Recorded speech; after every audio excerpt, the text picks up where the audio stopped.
સુરેન્દ્રનગરના લીંબડી ખાતે આયુષ મેળાનું આયોજન કરાયું। લીંબડી સરજી હાઈસ્કૂલ ખાતે યોજાયો હતો આયુષ મેળો।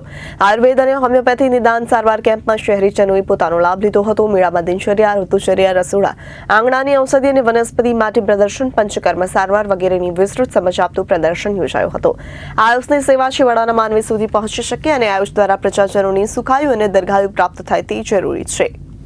આયુષની સેવાઓ છેવાડાના માનવી સુધી પહોંચી શકે અને આયુષ્ય દ્વારા પ્રજાજનોની સુખાયુ અને દીર્ઘાયુ પ્રાપ્ત થાય તે હેતુથી રાજ્યના આરોગ્ય અને પરિવાર કલ્યાણ વિભાગ દ્વારા સુરેન્દ્રનગર જિલ્લાના લીંબડી ખાતે પૂર્વ કેબિનેટ મંત્રી અને લીંબડી ધારાસભ્ય કિરીટસિંહ રાણા અધ્યક્ષ સ્થાને આયુષ મેળાનું આયોજન કરવામાં આવ્યું। યોજાયેલ મેળામાં આયુષના મૂળભૂત સિદ્ધાંત જેમ કે દિનચર્યા, ઋતુચર્યા, રસોડા, આંગણાની ઔષધિ, વનસ્પતિ, ચાર્ટ પ્રદર્શન, પંચકર્મ સારવાર વગેરેની સમજ આપતું પ્રદર્શન, નિષ્ણાત આયુષ ચિકિત્સક દ્વારા તમામ રોગોનું આયુર્વેદ પદ્ધતિથી નિદાન સારવાર અને વિશિષ્ટ જેવી અગ્નિકર્મ ચિકિત્સા દ્વારા પેઇન મેનેજમેન્ટ, દરેક પ્રકારના સાંધાના દુખાવાની પણ સારવારની માહિતી આપવામાં આવી હતી। આજે લીંબડીના આંગણે આમ તો રાજ્ય સરકાર એટલે કે ગુજરાત આરોગ્ય વિભાગ દ્વારા અને માનનીય વડાપ્રધાન શ્રી નરેન્દ્રભાઈ, આપણા ભારત સરકારના માનનીય વડાપ્રધાન શ્રી આયુષ મેળાઓ યોજીને સમગ્ર ભારતમાં અને આજે ગુજરાતમાં પણ મારા સુરેન્દ્રનગર જિલ્લા દ્વારા લીંબડીના આંગણે આયુષ મેળાનું આયોજન કરવામાં આવ્યું છે। મને લાગે છે આ 6ઠ્ઠો આયુષ મેળો છે। ઘણા બધા લોકોને જાગૃતિ આપવા માટે આયુર્વેદિક દવાના અનુભવો વર્ષો પહેલાં જ્યારે આપણા દવાખાના ઓછા હતા, ડૉક્ટરો ઓછા હતા, એવા સમયે પણ નિદાન થતું હતું અને આયુર્વેદનું કામ ખૂબ સારું થતું હતું। અત્યારે લોકોને જાગૃતિ માટે લોકો ખૂબ હેરાન થાય છે। આપણે ભગવાનને પ્રાર્થના કરી કે રોગ કોઈને ન ચાપડે, પણ અનેક રોગોથી લોકો હેરાન થતા હોય છે। એને ખૂબ સારી સુવિધાઓ મળે એના માટેની રાજ્ય સરકાર અને કેન્દ્ર સરકાર અથાગ પ્રયત્નો, મફત સેવાઓ આપીને પણ લોકો સુધી, ગામડા સુધી, નાના નાના સમાજ સુધી પણ આ આરોગ્ય આયુષ વિભાગનું કામ ત્યાં સુધી પહોંચે। અમારે આજ મારી સાથે ગાંધીનગરના ડીન જયેશભાઈ પરમાર સાહેબ પણ છે, અરે ડીડીઓ સાહેબ પણ છે। જિલ્લા પંચાયત દ્વારા આ આરોગ્ય શાખા દ્વારા સમગ્ર જિલ્લામાં દરેક તાલુકામાં આ આયુષ મેળા કરીને લોકોને જાગૃતિ આપવી, એમનું જીવન સારું થાય, એ જીવી સારી રીતે શકે, સારો ખોરાક લે અને આયુર્વેદિકને અપનાવે તો મને લાગે છે આપણા જીવવા માટે ખૂબ વધારે યોગા અને એમનું માર્ગદર્શન આપણને મળે એના માટેનો આ કાર્યક્રમ રાખવામાં આવ્યો હતો। લોકોને જાગૃતિ કરવા માટે અને અનેક સરકાર નાણાં આપીને પણ લોકો સુધી કામ પહોંચાડવા માટે આયુષ વિભાગનો મેળો ખૂબ સફળ છે। આજે ઘણા બધા દર્દીઓ, કાર્યક્રમ પૂર્ણ કર્યું એટલે ઘણા બધા દર્દીઓ મને મળ્યા, તો એ બધા આજે બતાવવા માટે આવ્યા છે, કોઈને કોઈ એમની વાત કહેવા માટે આવ્યા છે અને એ આયુષ મેળા કરવાથી ઘણા બધા દર્દીઓને લાભ આનો મળશે એવો મને વિશ્વાસ છે। અસ્તુ।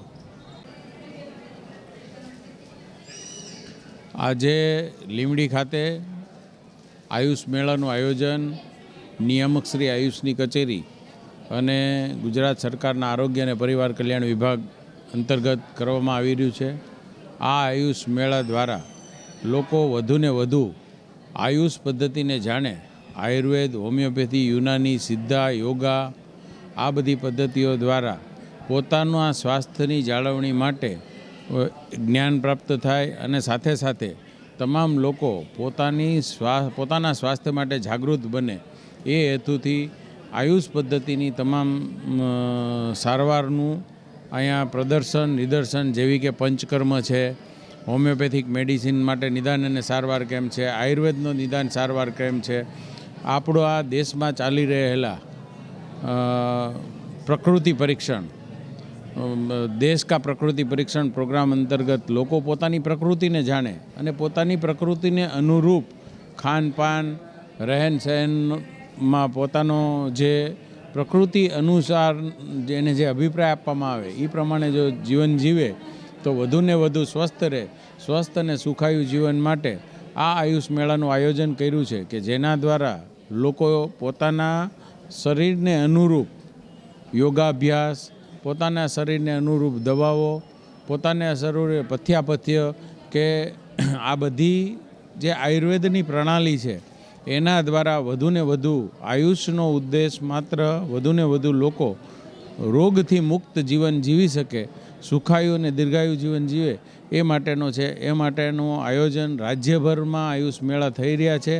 એમાંનો સુરેન્દ્રનગર ખાતેનો લીંબડીનો આ આયુષ મેળો આયોજિત કરી રહ્યા છીએ. તો વધુને વધુ લોકો લાભ લે અને આયુષ પદ્ધતિને જાણી અને પોતાનું સ્વસ્થ અને દીર્ઘાયુ જીવન જીવે એવી શુભકામના. વિજય મકવાણા. અત્યારે આજે ગુજરાત સરકાર દ્વારા લીંબડી શહેરની સરજય હાઈસ્કૂલમાં આયુષ્ય મેળાનું આયોજન કરેલું છે. અત્યારે તમે પરિસ્થિતિ જોઈ શકો છો કે ઘણી બધી બીમારી 21મી સદીમાં ઘણા બધા ઘરોમાં આપણને જોવા મળતી હોય છે. પણ જો આપણે આપણી પરંપરાગત આપણી જે પ્રાચીન ઋષિમુનિઓની જે વ્યવસ્થા હતી અને આપણી જે પ્રાચીન વ્યવસ્થાઓમાં જે ઋષિમુનિઓ દ્વારા અને આપણને ખાસ તો વિશેષ આયુર્વેદના જે પ્રણેતા હતા મહર્ષિ ચરક અને મહર્ષિ સુશ્રુત, તો એમના સમયમાં જે આખી વ્યવસ્થા આયુર્વેદની જે ચાલી આવતી હતી, જો એ મુજબ આપણે આપણો ખોરાક, એ મુજબ જો આપણે આપણી દિનચર્યા, એ મુજબ જો આપણે આપણા જીવનમાં જે આપણી દૈનિક જે ક્રિયાઓ છે, આપણા જે આસનો છે, જો એને આપણે નિયમિતપણે જો આપણે એને કરીશું, આપણા જીવનનો એક ભાગ બનાવીશું, આપણા જીવનનો જો એને એક આપણે હિસ્સો બનાવીશું, તો આપણે ઘણી બધી બીમારીઓથી આપણે દૂર રહી શકીએ છીએ. આજના મેળાઓમાં ખાસ તો વિશેષ એ જાણવા જેવું છે લોકોને કે ભાઈ કયા પ્રકારના ઋતુ અનુરૂપ જે ભોજન છે એ આપણે લેવા જોઈએ, કયા પ્રકારના કઠોળ લેવા જોઈએ, કયા પ્રકારના ફળો છે એ આપણે જીવન વ્યવહારમાં આપણો ભાગ બનાવવો જોઈએ. પછી કયા એવા આસનો છે જો જે નિયમિતપણે આપણે જો એ આસનો કરીશું તો ઘણી બધી જે બીમારી જે અત્યારે થઈ રહી છે તો એ બીમારીને આપણે થતાં રોકી શકીશું. આયુર્વેદનો મેન ઉદ્દેશ્ય એ છે કે રોગ થયા પછી પાળ નથી બાંધવાની, પણ કોઈ પણ બીમારી આવે તો એના પહેલાં આપણે પાળ બાંધી લેવાની છે. એટલે કે જો આપણે વ્યવસ્થિત આપણો આહાર, આપણી દિનચર્યા, આપણો વ્યવહાર, આપણી વાણી અને આપણું વર્તન આ જો આપણે વ્યવસ્થિત રાખશું તો આપણે આવનારી જે ભવિષ્યમાં જે સમસ્યાઓ છે, બીમારીઓ છે, એનાથી આપણે દૂર રહી શકીશું. Bureau report Janadesh news.